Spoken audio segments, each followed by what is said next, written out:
It was so good. I don't want to do this anymore. What are you talking about? I don't want to do it. I just want to run errands. Heavenly God, Heavenly God.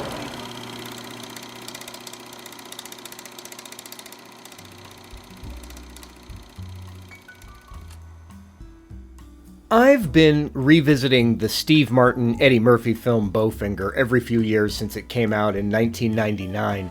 I always come back around to asking myself why it's become so obscure and rarely talked about. I adored this movie, directed by the always solid and all-around wonderful Frank Oz. When it came out, it was critically well received, and at the time it got decent but not great box office grosses against its budget. However, Bowfinger is funny, often laugh-out-loud funny, and has always been quietly regarded as one of Eddie Murphy's finest film performances. It rests on the strong foundation of a thoughtful and funny script by Steve Martin and revolves around an outstanding ensemble cast that works well together to sell this rather twisted feel-good story of a group of people that have been grasping at dreams and just coming up short their entire lives. I don't know if I'll answer why this film never remained in the public consciousness much over the years, but I'll definitely talk about why I think it should have. Bowfinger is a film about people struggling to make it in the film industry to one extent or another.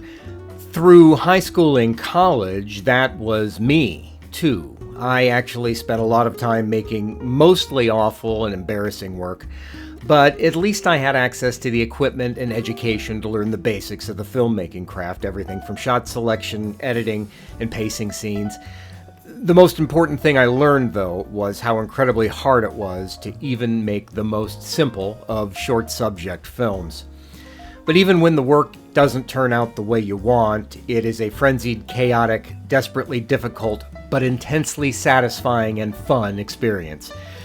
Those experiences in my life definitely color my perception of the film Bowfinger because the movie absolutely gets across all of those frenzied aspects of movie making. Steve Martin, who also wrote the script, plays Bobby Bowfinger, a small-time film director and producer, smack dab in the grips of middle age, rapidly realizing his time is running out to ever make it in the business. He has no prospects, bills stacking up, but a small group of friends and professionals that he counts on to stand by, while he secures that magical deal that will catapult them all into stardom either in front of or behind the camera. When Bowfinger's accountant writes a cheesy sci-fi script, Bowfinger sees this as a chance to possibly do something and sets out to try and make something happen with it. Now, on the complete opposite side of the movie industry and totally uninvolved or even aware of the existence of Bowfinger, stands Hollywood's hottest action star Kit Ramsey, played by Eddie Murphy.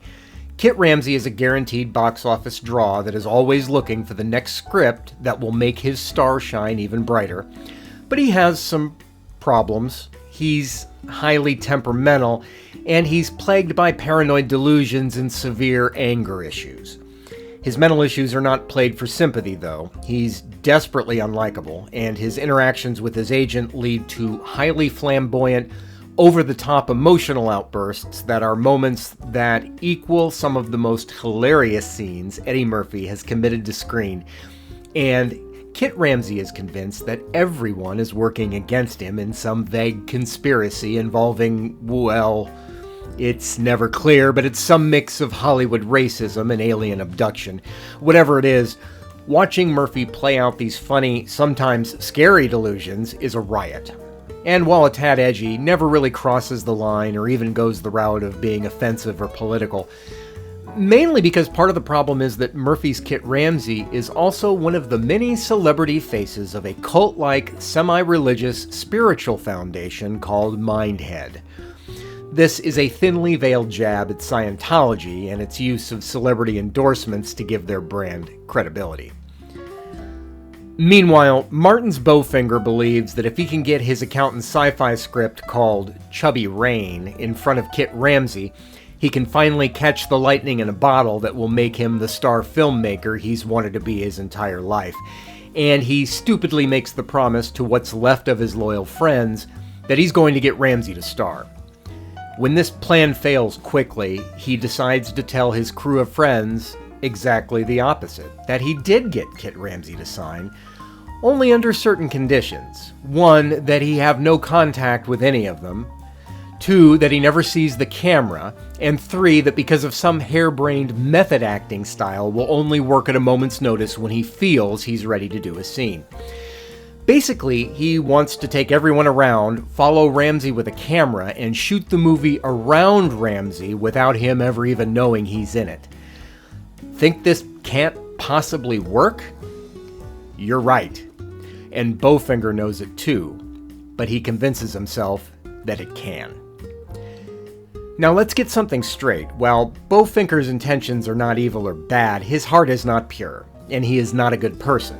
In fact, nobody in this film is a particularly good person. There's tons of moral gray area in just about every character in this movie.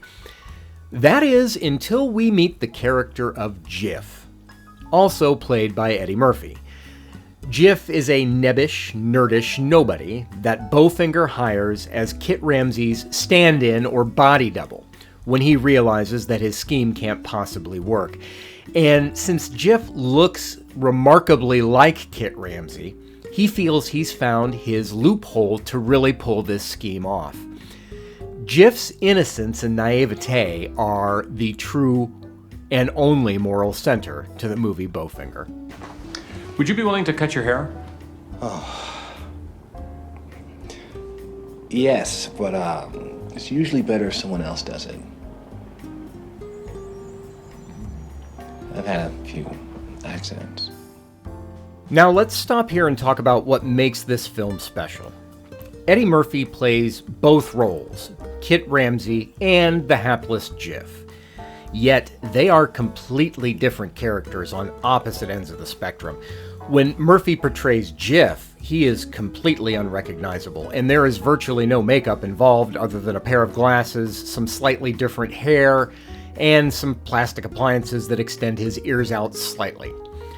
Now, he is supposed to look like Kit Ramsey, so there was no makeup needed, but this amazing transformation Murphy does between the two characters never for a second makes the audience feel that these are in any way the same people. And while you may be able to criticize both of Murphy's performances as over the top in opposite directions, it's a damn solid testament to the acting range and skill as a performer that Eddie Murphy had and still has today. And while Murphy's performance is not the only reason I rewatch this film on a somewhat regular basis, it is definitely one aspect of Bowfinger that is just joyous on repeat viewings. So, during the process of following Kit Ramsey around, keeping his team convinced that Ramsey does actually know he's being filmed, things start to get complicated. First, unbeknownst to Bowfinger, as Kit Ramsey becomes mildly aware that something is going on around him, it starts fueling the fire for his paranoid delusions, which becomes critical to the events of the third act of the film. But more importantly, there is a revelation about one of the main characters that causes Martin's Bowfinger to pause and question the ethics of his actions when he starts to come to the realization that people really could get hurt by his actions. Now, the character revelation is key to the plot and the linchpin of the film, but I'm not going to spoil it here. Though it's possible that it's something you may know going in. I do remember seeing this film in the theater when it came out, sitting up in my seat when this information is revealed and thinking, wow, this really changes the complexion of this film. And I don't want to take that moment away from anyone who may choose to seek this gem of a movie out if they don't know already. Now, I also don't want to do a disservice to how important the ensemble cast around Martin and Murphy are to making Bowfinger work. Seasoned character actress Christine Baranski, Heather Graham, Robert Downey Jr., Jamie Kennedy, they all shine in some of these supporting roles. Baranski is the aging, aspiring actress that never made it big and is unwisely putting her faith in Bowfinger to make this film. Heather Graham, who I admittedly am not always a fan of outside of a few select film roles like Boogie Nights, delivers a home run of a performance as the young, naive actress wannabe, literally just off the bus from Ohio, giving herself just a week to make it in Hollywood. Actually, I love Graham in this film as the layers of her character get peeled back and we realize that she's not nearly as naive as she initially appears to be. We are finished. We are over. How come? You had sex with Jiff. So? Well, I never thought of it that way. I'll see you tonight. What time? 8? Okay. Robert Downey Jr. also turns in a nice supporting role as a jackass, snotty film producer. Jamie Kennedy is great as Bowfinger's right-hand man, and the only other person in the film that is in on the scheme.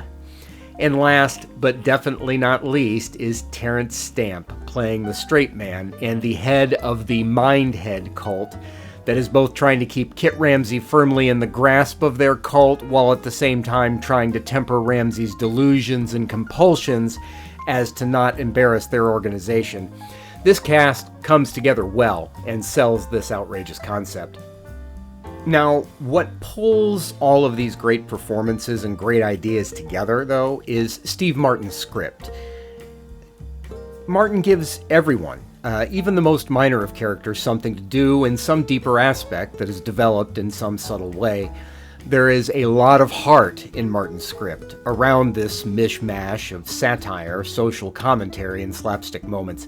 Even Bowfinger's pet dog has a distinct personality and repeatedly important and humorous contributions to pulling the film Bowfinger together. Steve Martin has an outstanding feel for screenwriting, and it shows here in this idea that he says he batted around for almost a decade before writing. My harshest critiques basically center around the believability of the scheme that's being perpetrated, though much of that is addressed in some ways. Generally, the next gag comes so quickly that you're more than happy to give those doubts a pass. Eventually, the film crescendos with the inevitable all hope is lost moment that doesn't turn out to be what it seems, and then continues on in a direction you absolutely won't see coming. Most importantly, Bowfinger, the film, has so much heart at its core that it's hard not to root for these characters, even when you know damn well that most of them aren't great people to begin with. Now, don't get me wrong, this is still a comedy first and foremost and stays funny all the way through, but it does have a lot of little things to say about life, our actions, and our ethics as human beings. But in the end, it just ends up being a feel-good film with an incredibly satisfying ending. I would go so far as to say it's one of those few films that has the perfect ending, perhaps a better ending than the movie as the sum of its parts deserved. So I guess Bowfinger was just the right film at the wrong time to become the classic comedy it probably deserved to be. It's by no means Oscar-worthy material, though it could be argued, in fact has been argued, that Eddie Murphy deserved consideration for Best Supporting Actor. I'm not sure I would even go that far, though he is simply reason enough alone to seek this film out. So if you ever wondered, yes, legends Steve Martin and Eddie Murphy, icons of a generation of stand-up and film comedy, did work together, and made a very funny film together almost 25 years ago.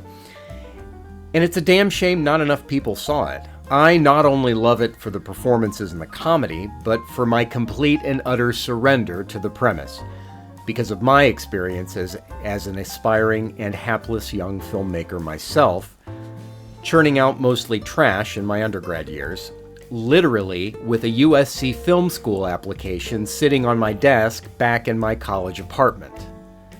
An application that never got sent in. Thanks for watching. Subscribe if you'd like to see more in-depth analysis on individual films that are overlooked, obscure, strange, or even mainstream films that I believe have a notable place in the history of cinema.